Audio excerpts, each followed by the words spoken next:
28장 30절 31절 말씀을 같이 읽도록 하겠습니다. 사도행전 28장 30, 31절 말씀을 같이 읽겠습니다. 바울이 온 이태를 자기 셋집에 머물면서 자기에게 오는 사람을 다 영접하고 하나님의 나라를 전파하며 주 예수 그리스도에 관한 모든 것을 담대하게 거침없이 가르치더라. 아멘. 참 아름답습니다. 오늘은 비가 와서 예배드리기 너무 좋은 날입니다. 날이 맑아서, 날이 화창해서, 비가 와서, 날이 흐려서 이 모든 날이 예배하기 참 좋은 날인 것 같습니다. 그래서 기쁨으로 오늘 예배드렸으면 좋겠습니다. 우리가 살아가다 보면 많은 환경 가운데서 질문이라는 것을 가지고 살아갑니다. 사도행전을 보면서 저는 몇 가지 질문이 생겼습니다. 사도행전 속에서는 스데반에게, 베드로에게, 바울에게 또는 빌립 집사에게, 초대교회 성도들에게 나타나는 중요한 특징이 있었습니다. 그것은 성령의 충만함으로 살아가는 사람들에게 나타나는 특징이었습니다. 왜 그들은 성령이 충만한데 이런 행동을 했을까? 성령이 충만한데 왜 그런 태도를 보였을까? 성령의 충만함으로 살아가는 사람들은 이렇게 행동하는가라고 하는 것에 대한 질문을 가질 수밖에 없었습니다. 그래서 여러분에게 세 가지 질문을 드리겠습니다. 첫째, 다음은 무엇일까요? 이것은 금입니다. 이것 하기 전에 두 번 생각하라. 이것 닫고 길을 열어라. 한 번 한 이것은 주워 담을 수가 없다.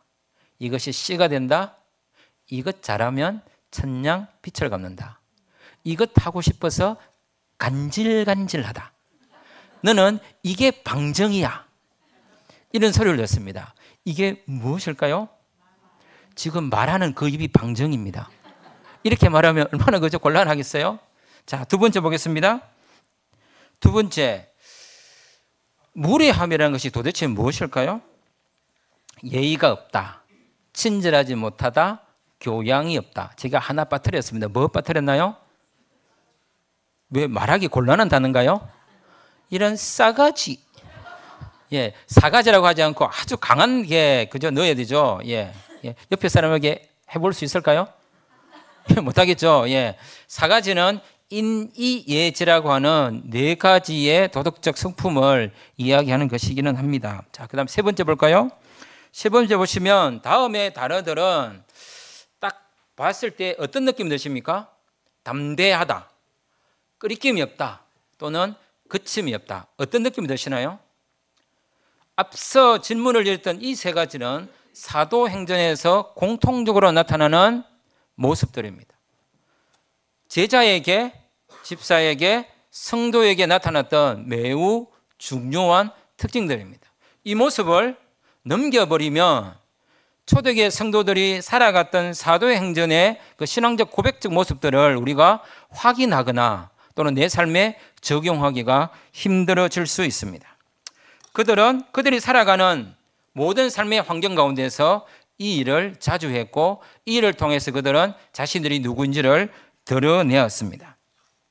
성령이 충만한 사람들은 가장 먼저 나타나는 특징 중에 하나가 사도행전 6장에 보면 집사님들을 세우기 위해서 그들이 선택하기 위한 조건이 있었습니다. 성령과 지혜가 충만하며 주위 사람들로부터 칭찬 듣는 사람들을 선택했습니다. 분명히 성령으로 인하여 지혜롭고 지혜로운 그들은 주위 사람들로부터 칭찬을 들었습니다. 그렇다면 칭찬 듣는 삶이 무엇이며 지혜로운 삶이 무엇이며 그 지혜와 충만함은 또는 그 지혜와 칭찬은 성령과 어떤 연관성을 가지고 있을까? 그런데 이 일을 제대로 파악하기 위해서는 성경을 하나 봐야 될 필요성이 있습니다. 7장 54절을 보겠습니다. 7장 54절. 자, 앞에 나와 있는데요. 같이 읽도록 하겠습니다. 시작. 예, 성령과 지혜가 충만하고 주위 사람들로부터 칭찬 듣는데 스데반이, 근데 그 스데반이 하는 모든 행동에 대하여 사람들이 어떤 행동을 했습니까? 이를 갈았습니다. 이를. 자, 그 다음 볼까요? 예, 7장 57절 58절 시작.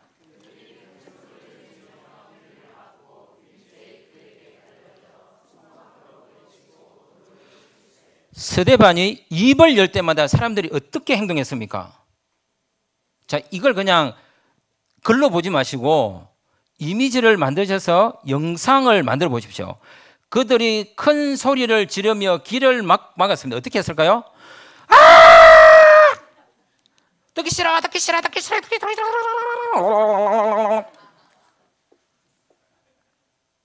우리 이런 말 이렇게 행동하지 않습니까? 스데반이 그냥 사람이 아니에요. 성령이 충만하여 지혜롭고 칭찬 듣는 사람이에요. 그런데 그가 행동을 하자 사람들이 이를 갈았고, 행동을 하자 사람들이 일제히 달려들어 큰 소리로 길을 막고 돌로 쳤습니다. 그러면 질문이 생깁니다. 성령 충만하면 돌 맞겠구나. 성령 충만하여 지혜롭거나 그러면 사람들로부터 내침을 당하겠구나. 그럼 이 질문은 우리에게 우리가 생각하는 그 지혜와 우리가 생각하는 칭찬이 아니라는 것으로 연결될 가능성이 많습니다. 스데반으로부터 일곱 집사로부터 사도행전에서 말하는 또는 성경에서 말하는 그 지혜가 일상적인 수준에서 그 지혜가 아니라 또 다른 형태의 지혜일 수 있겠구나. 칭찬이라는 것이 그들로부터 듣는 칭찬이 아니라 누군가가 칭찬하는 하나님의 말씀에 의하여 칭찬 들을 수 있는 것으로 연결될 수 있다는 것을 직감할 수 있습니다. 사도행전에 등장했던 그 성도들은 한마디로 어쩌면 지속적으로 세상으로부터 위협을 받았고 고난을 당했으며 핍박을 받았습니다. 단순히 스데반뿐만 아니라 우리가 언급할 수 있는 모든 제자들이 그리고 초대교회 성도들이 그런 고난과 위협을 당했습니다. 또한 그들은 두 번째로 질문을 드렸던 것처럼 그들은 모든 일에 있어서 담대했습니다. 분명히 그들은 그 담대함이 어떤 단어들과 연결되느냐 하면 담대한데 거침이 없고 거침이 없는데 끄리낌이 없고 끄리낌이 없는데 더 힘써서 했습니다. 무엇이 그들로 하여금 담대하게 하고 거침없게 하고 끄리낌이 없게 하고 거치지 않게 하고 더 요란스럽게 더 힘을 얻어 또는 이 일을 지속적으로 하도록 성도들이 기도했습니다. 하나님 천지의 주제시여 저들로 하여금 담대하게 하옵소서, 거침이 없게 하옵소서. 오늘 28장 31절에도 그렇게 나옵니다. 바울은 담대히 거침이 없었다. 이런 사람들을 향하여 우리는 쉽게 무엇이라고 이야기합니까? 막무가내다 또는 아나무인이다. 눈에 뵈는 게 없구나. 이런 말들을 할 수 있습니다. 성도들은 딱히 잘못한 게 없었습니다. 자신들이 살아가는 세상에서 예의를 지켰고 법을 지켰으며 남을 해코지 않았고 당을 지어서 남을 괴롭히지 않았습니다. 그들은 그들의 시대에 그들의 장소에서 이웃들과 더불어 화목하고 아름답게 또는 자신의 것들을 내어놓으며 헌신하는 삶을 살았습니다. 그런데 왜 그들은 핍박을 받았을까요? 도대체 그들이 무엇을 했기 때문에 핍박을 받았을까요? 그들이 살아가는 세상에서 그들에게 요구하는 것은 어려운 것이 아니었습니다. 사도행전 4장 2절을 보겠습니다. 사도행전 4장 2절을 보겠습니다. 4장 2절을 보시면 이렇게 나옵니다. 같이 읽겠습니다. 시작.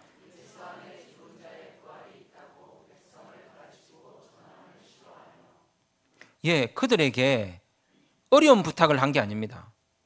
너무 쉬운 부탁이죠. 예, 가르치지 말고 전하지 마. 자, 그 다음에 7절을 보겠습니다. 7절 시작.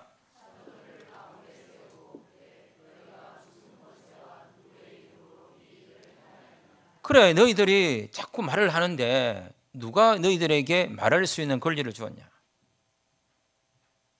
언론의 자유라고 말하지만 공중 앞에서 말할 수 있는 것이 누구에게나 주어진 특권이 아니다. 근데 왜 너희들은 말을 하지? 18절 보겠습니다.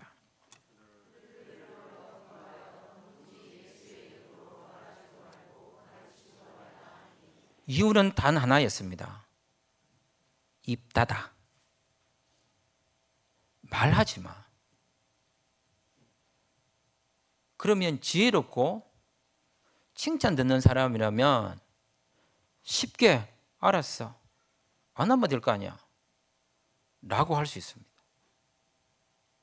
뭐 말하지 말라면 말 안 하면 되잖아요.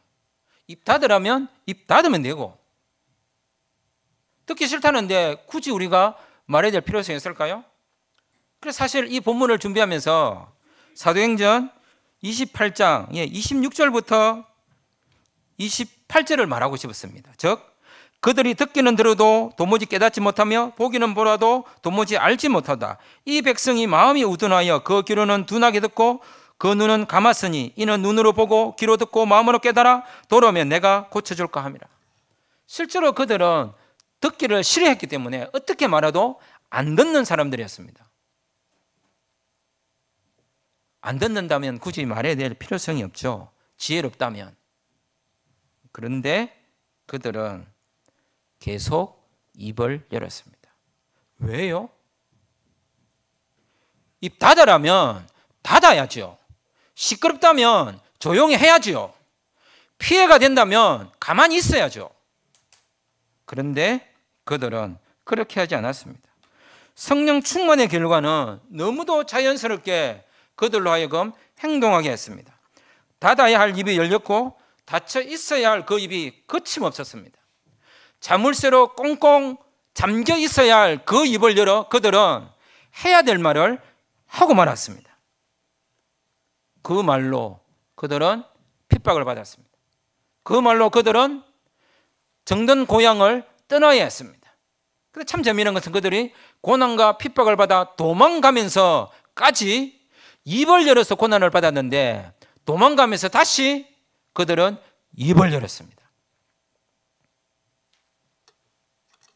입을 열어 증언했고 입을 열어 가르쳤고 입을 열어 변호했고 입을 열어 선포했습니다. 그래서 사도행전의 말씀을 다시 한번 들여다보면 그 무리함이라는 것이 도대체 무엇일까라는 생각을 해봅니다. 기독교 신학자 중에 리차드 마우라는 분이 무례한 기독교라는 책을 지었습니다. 그 책은 상당히 많은 사람들에게 인기를 누렸고 기독교 세계관적으로 정당한 삶, 아름다운 삶, 교양 있는 삶, 복음에 합당한 삶, 열매가 있는 삶을 살아가는 것을 권고하고 있는데 이 땅에 사는 그리스도인들이 말과 행동이 다르다. 좀 더 성숙한 그 질적인 삶을 살아내지 못한다. 세상에 있는 여러 가지 일들을 제대로 돌보지 않는다라고 하는 것에 대한 지적적인 관점에서 책을 적었습니다. 그와 더불어 저는 이 책을 약간 꼬집거나 비틀어서 보고 싶습니다. 그것뿐만 아니라 또 다른 무리함이 존재하고 있는 것은 아닐까? 단순히 산만이 우리에게 무리함을 말하는 것일까? 그렇다면 베드로는 무리했나요? 스데반은 무리했나요? 아니면 바울은 무리했나요? 초대교회 성도들은 무리했나요? 그들을 향하여 우리가 어느 누구도 무례한 사람이라고 말하지 않습니다. 오히려 그들에게 담대했다, 거침이 없었다, 끄리낌이 없었다, 정언해야 될 그 정언자로서의 자신들에게 주어진 그 역할을 아낌없이 사실을 말한 사람들이었다고 이야기하고 있습니다. 당연히 우리가 세상 가운데 살아가면서 복음을 전할 때 우리의 삶이 합당해야 합니다. 아름다워야 됩니다. 누군가에게 지적받는 죄의 결과가 법을 어기는 행동들이 최대 한도로 나타나지 않도록 절제하고 조심하고 순종하는 모습을 가꾸어 가야 합니다. 그것이 어쩌면 교양 있는 기독교, 무례하지 않는 기독교, 복음에 합당한 삶을 살아가는 그리스도인들이라고 하는 칭찬을 드릴 수 있는 삶일 것입니다. 참 저들은 좋은 종교인들이거나 참 성도다운 그리스도인다운 삶을 살아가는구나 라고 하는 평가를 들을 수 있습니다. 그런데 이런 생각을 한번 해보십시오.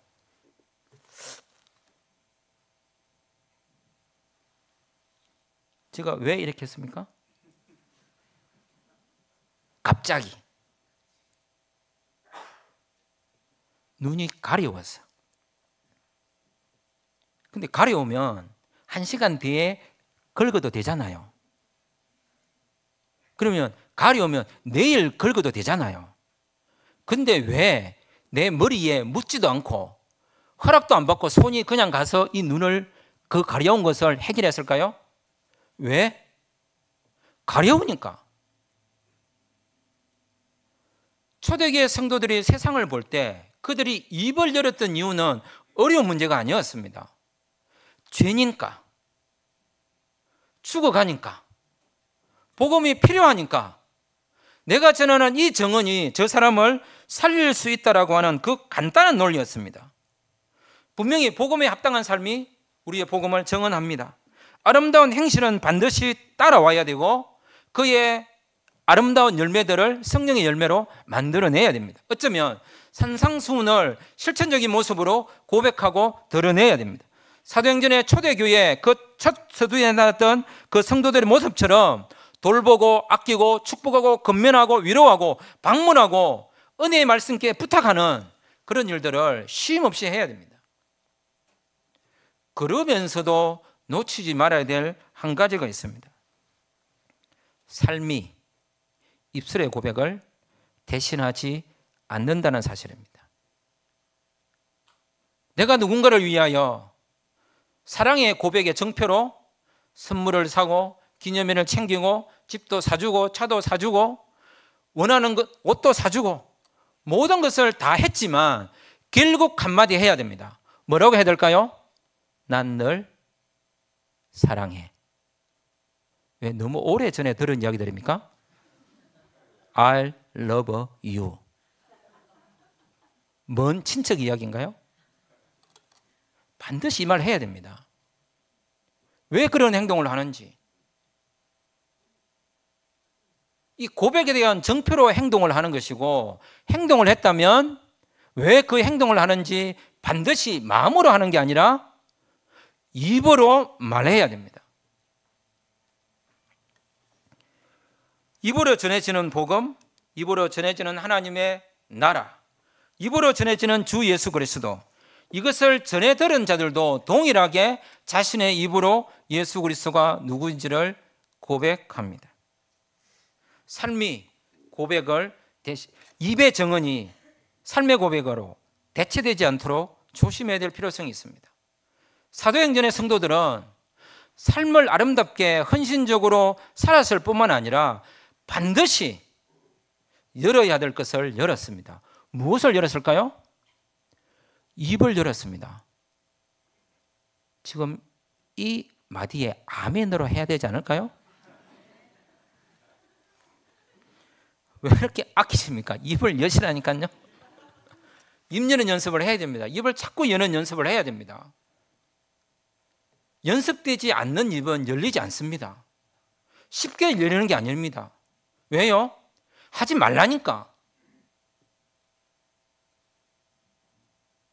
세상은 우리에게 입을 열으라고 합니다. 뭘요? 축복해라, 위로해라, 평안을 정해라, 아름답게 살자, 복되다, 잘 될 수 있다, 성공한다, 너를 위해서 위로한다.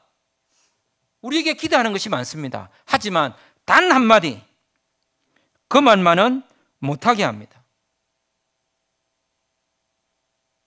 어떤 말을 해도 좋으니 그 말은 하지 말라고 합니다.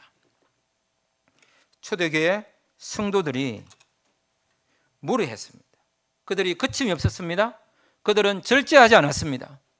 그들은 쉼 없이 달려갔습니다. 그들이 거침이 없고 담대하고 끄리낌이 없고 쉼 없이 달렸던 그 한 가지 순종으로 말미암아 나 같은 사람 겨우 구원받았습니다. 저 쉽게 구원받은 거 아닙니다. 여기 앉아있는 사람 중에 쉽게 구원받은 사람이 누가 있겠습니까? 자다 일어나 보니 구원받은 사람이 혹시 있나요? 그럴 수도 있겠죠. 하지만 그 복음이 내게 오기까지 그냥 쉽게 이야기하면 나 한 사람 구원하려고 예수님이 십자가 지셨습니다.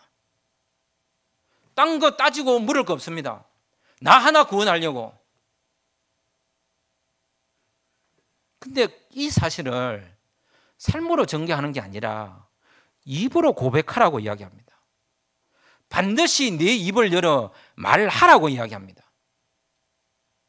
그래서 사람들이 싫어했습니다. 너희들이 믿는 그 믿음이 좋은 것은 내가 본받고 그래 칭찬하고 좋아하고 할게. 하지만 나더러 너처럼 믿으라고만 말하지 마. 그냥 더불어 같이 아름답게 살아가면 좋잖아. 강요하지 마. 말하지 마. 입 열지 마. 무엇보다 예수라는 이름을 말하지 마.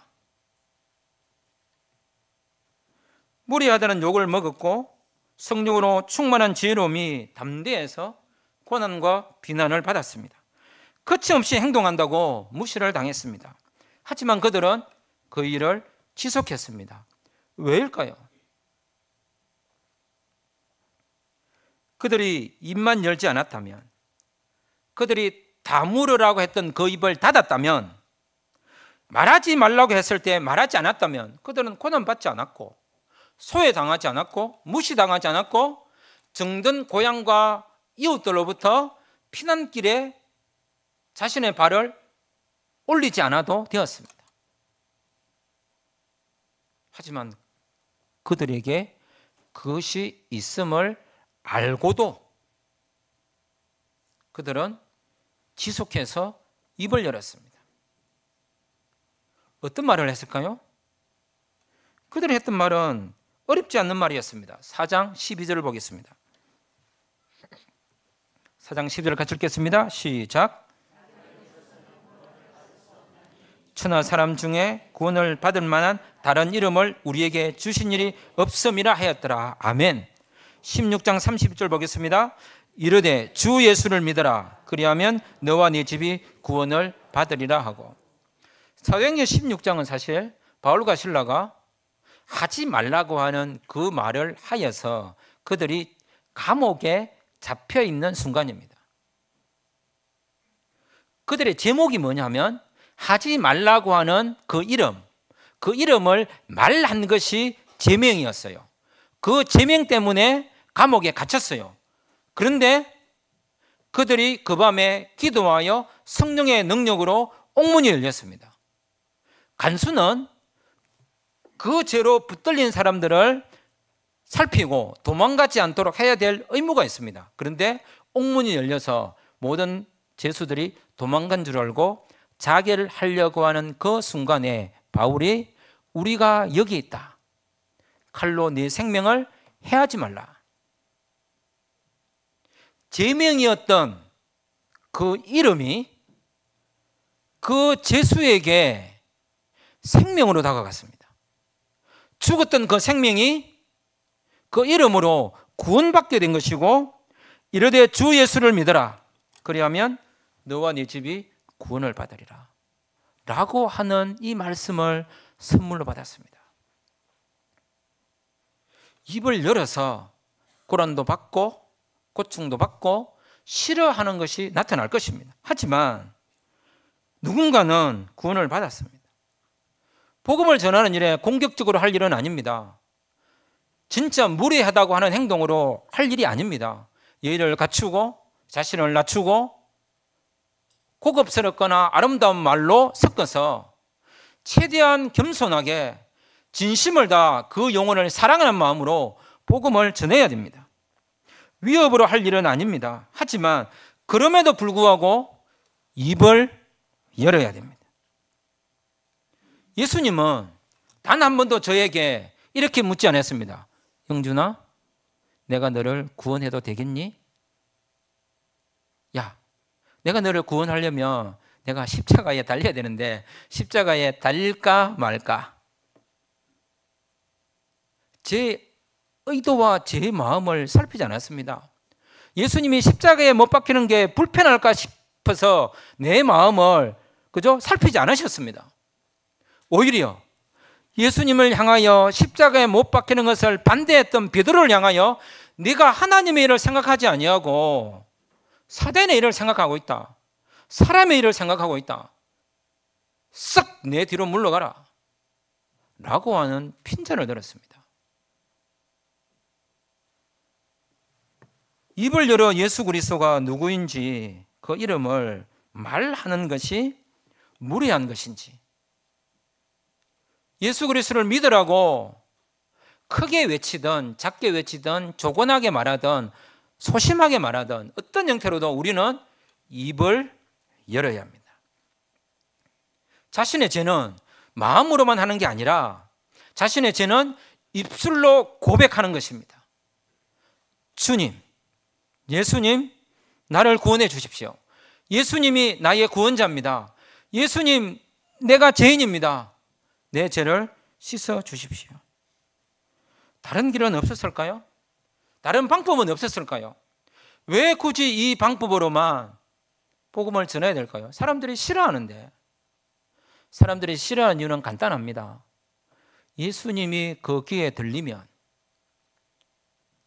예수님이 자신들 앞에 놓이면, 예수님을 고백하면 자신의 가치관이 무너지고 삶의 방향성이 바뀌고 이전에 살았던 삶의 모든 습관들을 버리거나 바꾸거나 변화시켜야 됩니다. 그러고 싶지 않은 거죠. 자신의 삶이 요란스럽 것을 원치 않는 거죠. 그 불란스러움으로 사람들에게 미움받는 것이 싫은 거죠. 너도 예수 믿냐? 라고 하는 소리가 싫은 거예요. 예수님을 믿으면 요란함이 생기고 분란이 생기고 시끄럽고 내 속이 복잡고 어지럽고 이전의 모든 질서를 버리거나 부정하거나 잘못되었다고 고백해야 합니다. 그게 싫은 거죠. 그럼에도 그렇게 했던 이유는 앞서 말씀드린 것처럼 그 이름이 생명이기 때문입니다. 그 이름이 길이기 때문입니다. 다른 방법으로 복음이 전해지는 방법이 없어요. 선교사님들이 왜 그곳에 갑니까? 여기서 기도하면 될 일을.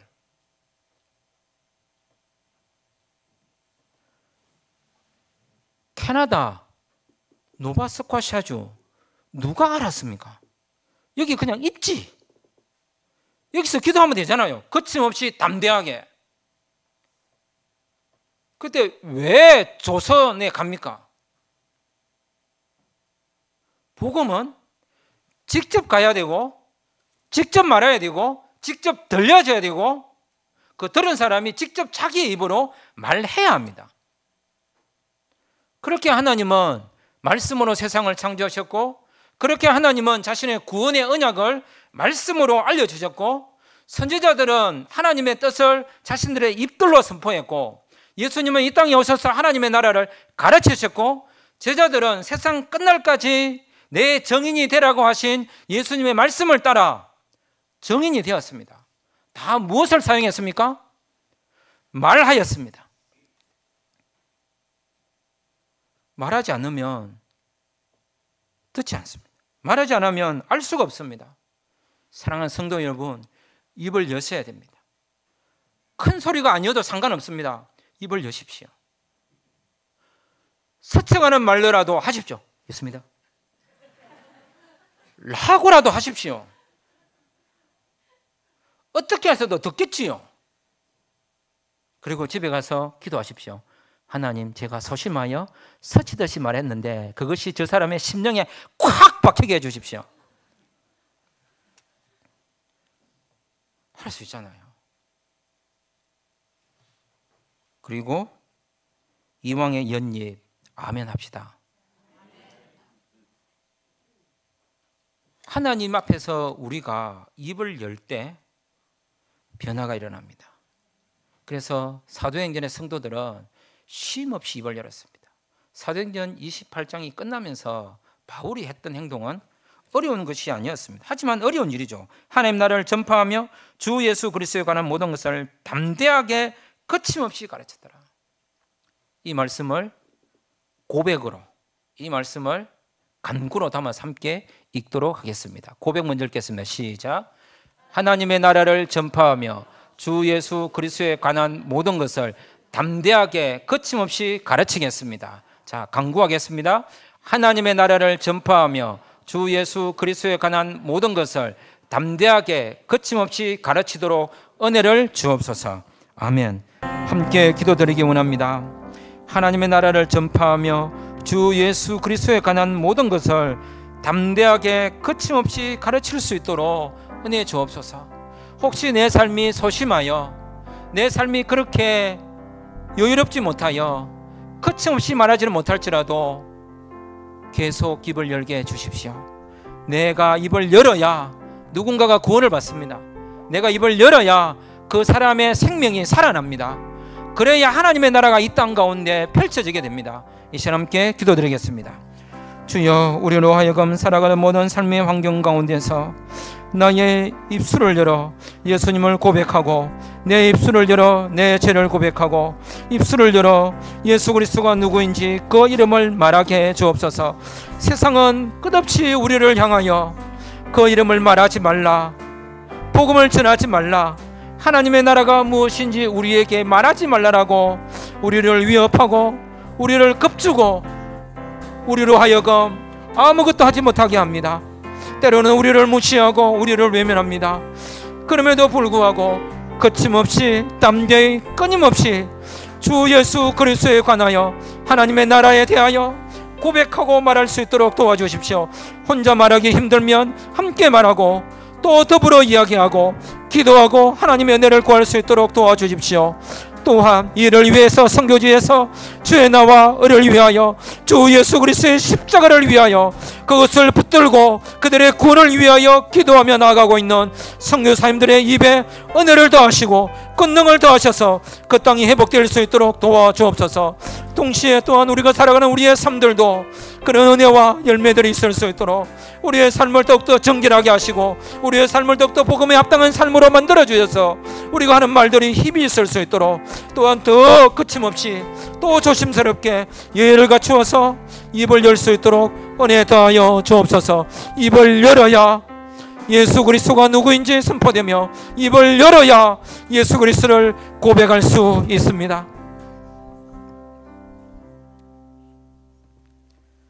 지금은 우리 주 예수 그리스도의 은혜와 하나님의 사랑과 성령의 교통하심이